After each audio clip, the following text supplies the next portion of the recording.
Hi everyone, my name's Clayton, and let's see if we can turn this beach pebble into a shiny gemstone. Hi everyone, this is Clayton from the Sand and Shore Shop, and I take things like this and turn it into stuff like this. Come and watch me make shiny stuff. Okay, what I have here today is a beach pebble, and I got this at Myrtle Beach I think about 2 years ago, and it's been setting in with the shells. And I pulled it out and I realized just how sparkly the thing is. So we're going to try and turn this into a gemstone. So I've got some cracks here, but I can pretty much guarantee you those cracks are solid. I mean, we could try hitting it with the BFH. Anyways, it wouldn't do what we wanted to do. Oh my God. Because we're going to finish this stone off 360 degrees all around. The entire thing, baby. And to do that, we're going to have to do it a little bit differently than what I've been showing you. I'm not going to be taking this onto the cutting wheel at all. Nope, I'm going to be putting this on a stick, and I'm going to be taking it straight to the first polishing, because this is smooth. I mean, this has been flopped into the ocean somehow, either pitched in, drained in, flopped in, the bird picked it up and flew it in. Somehow it got stuck in the ocean, and the waves and the sand working together smoothed this thing off pretty darn nice. I mean, Mother Nature can do things better than any of us can hope. But sometimes she throws up a little piece of raw material and says, here, you make it into something nice.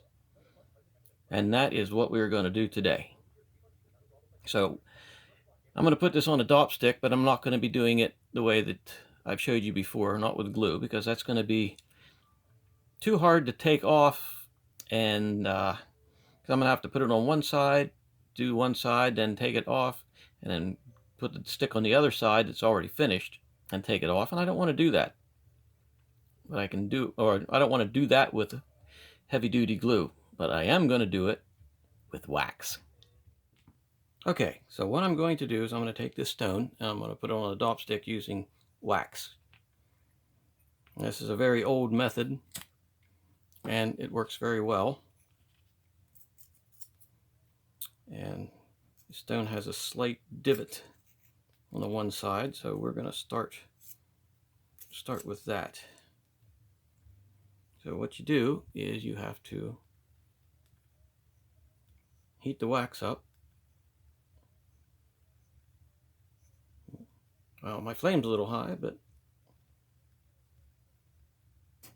okay, as you can see, the wax is starting to get a little bit loose on the stick.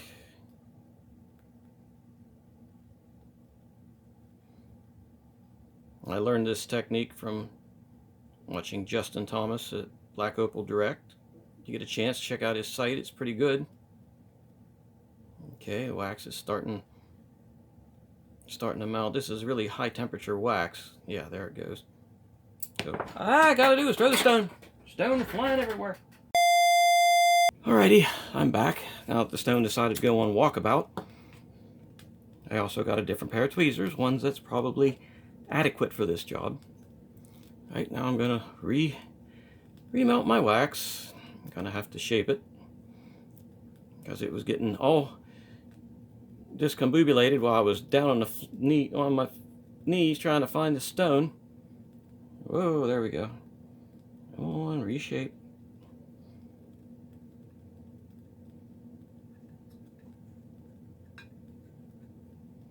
Okay, so what you have to do is you have to heat the stone up a little bit. The stone can't be cold. If the stone's cold, it's not going to hold very well. So you have to find like a nice combination of hot stone or warm stone to hot wax. And then, I didn't say I was good at this. I said I know how to do it.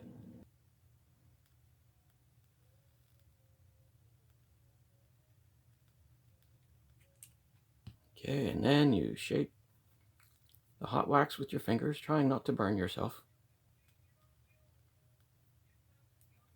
Get that wax all nice and around. I may have to reset this.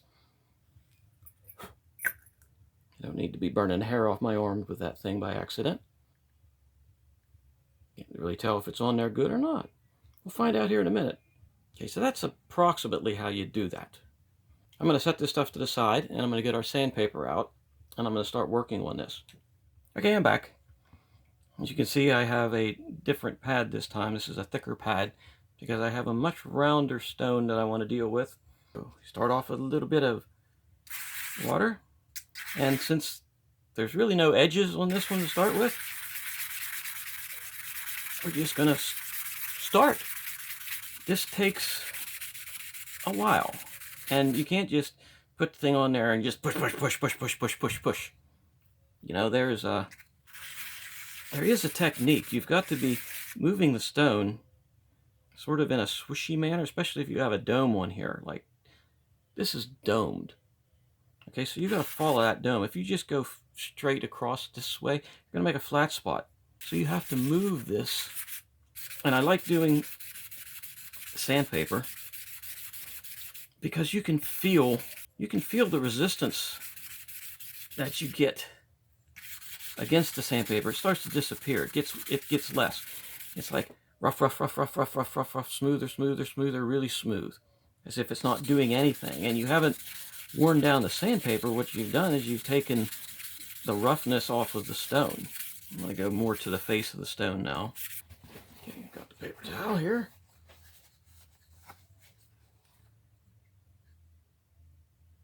Ooh, I think you might be able to see there's some. It's pretty smooth. Don't know if you can see that or not. I'm hoping this camera settings are much better than the other videos were. Okay, I got this side of the stone pretty much done. Might be able to see the difference between this side and this side already. You see there's a line of more polished and against a line of less polished, sort of scruffy, sandy looking. But overall, this doesn't look too bad. So I'm going to have to switch this over now. And that's not going to be too much of a deal because there. That's it. So to do the other side, I do the exact same thing. I lost my lighter. There's my lighter. Been a long day today. Heating the stone and putting the stone on the wax. All right, so now we repeat the same procedure on this side. Alrighty, I got this side done, and it looks in pretty good shape. So I'm going to clean the stone off and then go over to the 1000 grit sandpaper. Always remember, clean your shells and your stones off between sandpapers. You don't want to cross-contaminate it. So let's get started. This is the 1000 grit. And I'm going to do the same thing I did on the other one. I'm going to take and work one side of the shell at a time. This is a stone, not a shell. So I'm going to do the same thing. I'm going to work one side of the stone at a time. Shiny! I'm still not certain what this stone is. It could be quartz, could be it could be quartz, it could be chalcedony, could be yagiyagam. I'm calling that about as good as I'm going to get it with this paper. Switch this baby over. And my lighter's going again. There it is. Oh, don't fall on the ground again. I'm ready to say bad words here. So you pretty much got the drift of this. I'm just going to shut the camera off and come back after I get this side polished. Well, I do believe this stone is done with the second polishing. Then anyhow, let's get this cleaned up and we'll get this onto the cerium oxide wheel and then we'll see what it really looks like. Okay, here we go on the cerium oxide wheel. Hope this isn't going to be too loud, because this part is loud. At least I'll be talking into the microphone so you can probably hear me better. And that's a good way to start. I'll just see if I can get my fingers tore off. You have to be a little extra careful. So this is a don't try this at home type deal. See, this is a definite do not try this at home. Stone is so polished now that it's actually slippery. Okay, so I'm going to turn this off and finish this up. This won't take very long at all. All right, I'm back. And here's what we ended up with.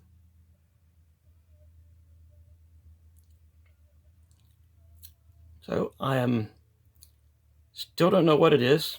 It could be quartz. It definitely looks quartzy.